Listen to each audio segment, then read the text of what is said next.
Estimados estudiantes, en el día de ayer algunos de ustedes tuvieron la oportunidad, la buena suerte y la fortuna de poder asistir a clase. Otros no lo pudieron hacer por distintos motivos. Como les ofrecí, les estoy preparando una presentación para que aquellos que no pudieron venir y tampoco a los que sí vinieron, pero que tengan una presentación sobre este tema de inteligencia emocional y emociones. Estamos frente a la página del curso y les voy a indicar que lo que vimos en la sesión de ayer fue el capítulo, el módulo 12, que se llama Emociones e Inteligencia Emocional, que correspondía al día de ayer. Como ustedes pueden ver, ahí hay dos archivos. Un archivo que es el archivo que, que tiene el material teórico, y el segundo archivo es el archivo de preguntas sobre esta sesión.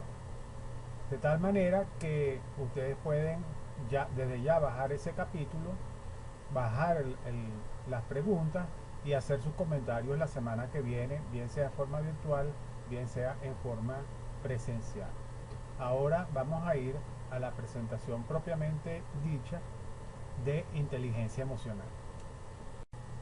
Buenos días. Entonces vayamos a la presentación sobre emociones e inteligencia emocional. En este curso vamos a ver entonces, en este segmento, vamos a ver entonces tres temas. El tema de las emociones, el tema de la inteligencia y cómo se relacionan las emociones y la inteligencia emocional. Vamos a abordar los temas de emociones, de sentimientos, de estados de ánimo. Vamos a hablar de las pasiones, aunque ese no es un término técnico, y también vamos a hablar de los tipos. Las emociones son fenómenos de corta duración y tienen múltiples dimensiones. Tal como lo expresa la figura, una persona puede tener una rabieta, pero no puede pasar mucho tiempo en la rabieta, porque hay un natural desgaste fisiológico que lleva a la persona al agotamiento, tal como se ve allí. O sea que el punto principal de las emociones es que son fenómenos de corta duración. Las emociones tienen una dimensión que es la cognitiva, la biológica, la funcional y la expresiva. Lo que normalmente uno dice, me siento en este momento un poco cansado, eso es los sentimientos que implican darse cuenta, y eso se manifiesta por un autorreporte. Nosotros detectamos con los aspectos biológicos la activación y la preparación física, que se vinculan con los sistemas hormonal y autonómico, y ellos proporcionan el aspecto biológico de la emoción. También hay una parte funcional de la emoción, que es la motivación dirigida a meta, que es la que hace que nos acerquemos o nos alejemos, que nos aproximemos o nos retiremos del objeto de la emoción. Y hay una parte expresiva de comunicación, donde nosotros con nuestra cara, nuestro cuerpo y la vocalización expresamos nuestras emociones. Existen muchas clasificaciones de las emociones, pero una de las más conocidas es esta, que identifican 6 grandes emociones, que son respectivamente la rabia, el miedo, la tristeza, el disgusto o asco, la alegría y la sorpresa.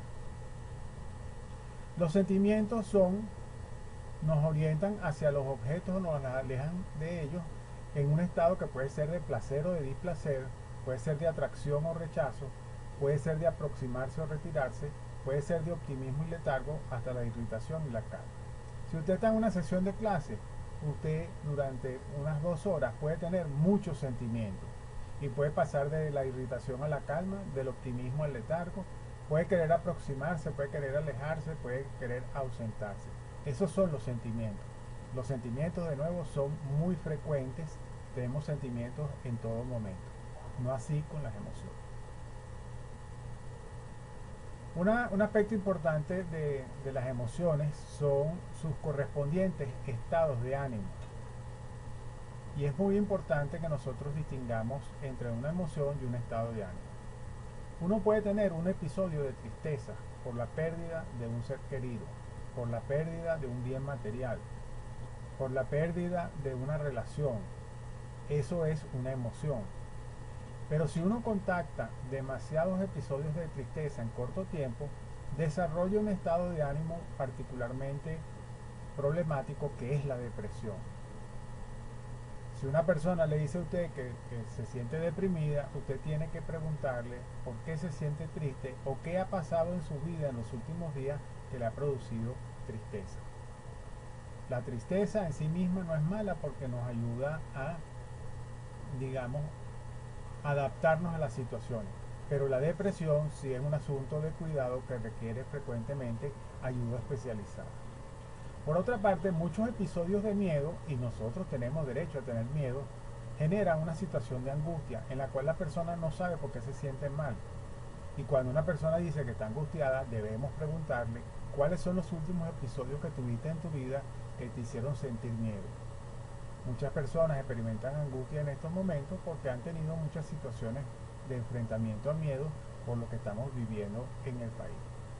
Igualmente, la rabia es otra de nuestras emociones. Cuando se da muy frecuentemente, se desarrolla lo que se llama un estado de irritación, donde la persona absolutamente todo le molesta y expresa violencia y agresión como resultado de esa rabia. Finalmente, la emoción que nosotros queremos que ustedes participen más en estos momentos es la emoción de alegría. Cuando la gente experimenta una emoción de alegría, muy frecuentemente desarrolla lo que se llama un estado general de optimismo, que es lo que nosotros queremos que ustedes experimenten. Hay algo que no es propiamente técnico, pero se relaciona mucho con la motivación, y son las pasiones o pecados capitales. Estos no son términos técnicos, pero allí frecuentemente están envueltas emociones relacionadas con pensamientos muy intensos y repetitivos. Y esas son la soberbia, la avaricia, la lujuria, la ira, la gula, la envidia o los celos, la pereza. Y tienen sus correspondientes definiciones ahí al lado que les ilustran qué es lo que significa una pasión. Las pasiones son las que frecuentemente aparecen en las novelas. Usted siempre va a ver una persona soberbia, alguna persona que tiene ira, una persona que tiene gula, alguna persona que experimenta celo y otras que experimentan pereza.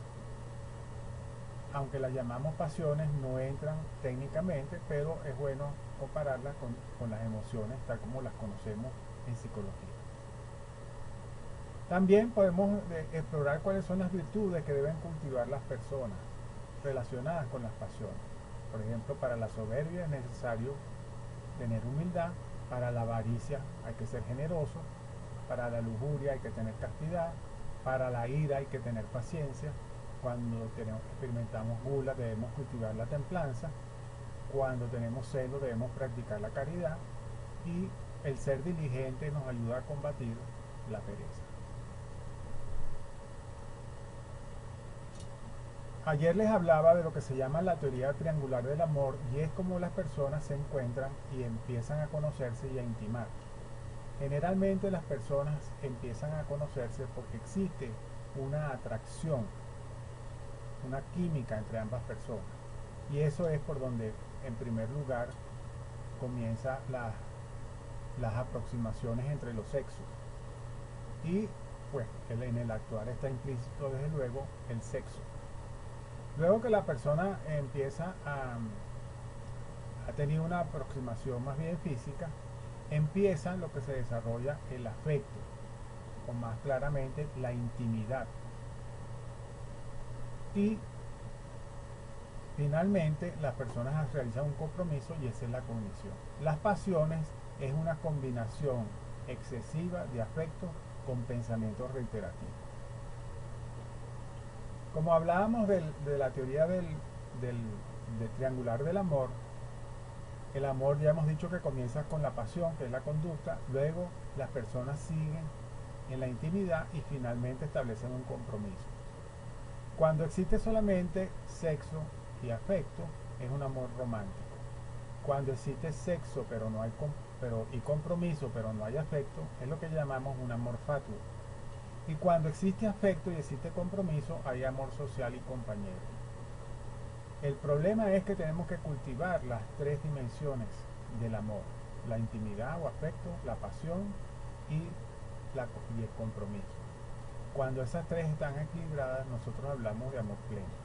Cuando una de ellas falta, tenemos dificultades y esos son los retos que debemos asumir en nuestras relaciones interpersonales.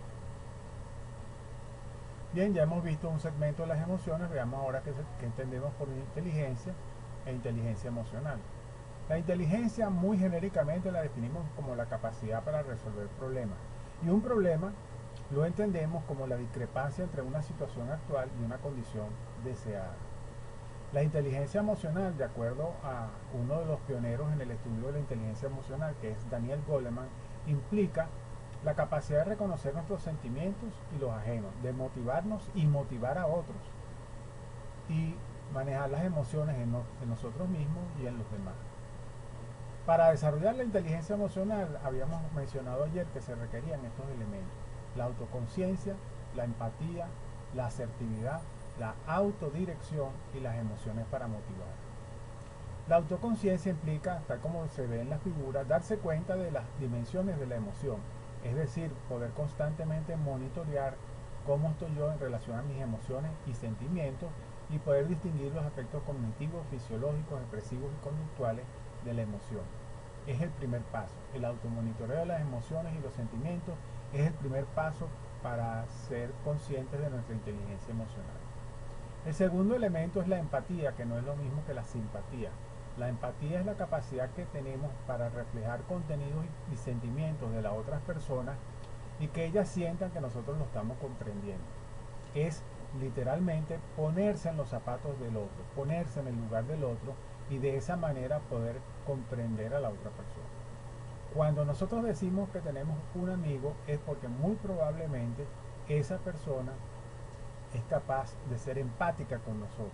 Y como dijimos ayer, la empatía es la característica primordial que debe tener un psicólogo. Generalmente las muchachas tienen más desarrollada la empatía que los muchachos, pero como sabemos, esto es un aprendizaje, así que todos podemos aprender a ser empáticos. El tercer elemento de la inteligencia emocional es la asertividad, que es poder expresar nuestros derechos y nuestras emociones sin ser demasiado agresivos o sin ser inhibidos. Es expresar acertadamente nuestras emociones y ejercer nuestros derechos. Tal como lo dice aquí, en la expresión verbal y motora de nuestras emociones de una forma socialmente apropiada, sin violar los derechos de otros y sin agredir a otros y sin inhibirse a uno mismo. Hay 4 competencias que son asertivas. En primer lugar está la competencia para decir no. Esta es una de las más difíciles de cumplir. Está la competencia para pedir favores y formular exigencias. La competencia para expresar sentimientos negativos y positivos. Y la competencia para iniciar, continuar y terminar interacciones sociales. Piense usted que también se siente para decir no, para pedir favores y formular exigencias, para expresar sus sentimientos y para poder iniciar, continuar y terminar interacciones sociales. Usted puede ir desde de ser lo más competente posible a tener algunas deficiencias que debe compensar para poder mejorar sus relaciones con los demás y por tanto su inteligencia emocional.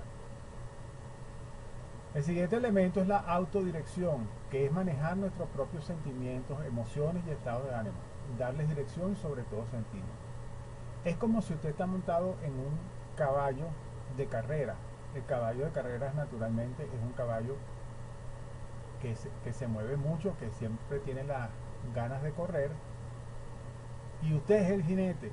Así que de esa manera usted conduce sus emociones y sus sentimientos y sus estados de ánimo en la dirección que le sea provechosa para su propio crecimiento. Esto es uno de los retos fundamentales de la inteligencia emocional, que es conducir y manejar nuestros sentimientos y emociones. Finalmente tenemos el uso de las emociones para motivar. Como les decía ayer, cuando nosotros queremos que un grupo se active, debemos utilizar las emociones. Y le daba el ejemplo de la arenga de los militares. Cuando van a ir a la batalla, se les da una arenga para que se activen emocionalmente y estén dispuestos a dar la vida por su país. Igualmente les indiqué el ejemplo del boxeador a quien se le dan cachetadas antes de comenzar una pelea para producir una rabia necesaria que lo lleve a luchar ferozmente contra su enemigo. en el ring, su contendor más que enemigo. Cualquiera puede ponerse furioso, esto es fácil, pero estar furioso con la persona correcta, en la intensidad correcta, en el momento correcto, por el motivo correcto y de la forma correcta, eso no es fácil. Eso es una sentencia que le escribía Aristóteles a su hijo Nicómaco en el libro 2, Ética para Nicómaco. Y creo que representa muy bien lo que podemos entender como asertividad y uno de los componentes de la inteligencia emocional. Y la sabiduría emocional es emplear la inteligencia emocional para generar bienestar en la comunidad. Espero que esta breve presentación les haya servido de aprendizaje de los términos iniciales de la inteligencia emocional. Ahora deben ir a su libro de texto a estudiar el tema de la forma que les parezca más conveniente. Además, aquí estamos recomendando dos libros, uno sobre inteligencia emocional y el otro sobre liderazgo y el otro sobre no diga que sí cuando quiera decir que no, que es un asunto de inteligencia emocional, en particular de expresiones asertivas, de la asertividad. Bueno, que tengan buen día.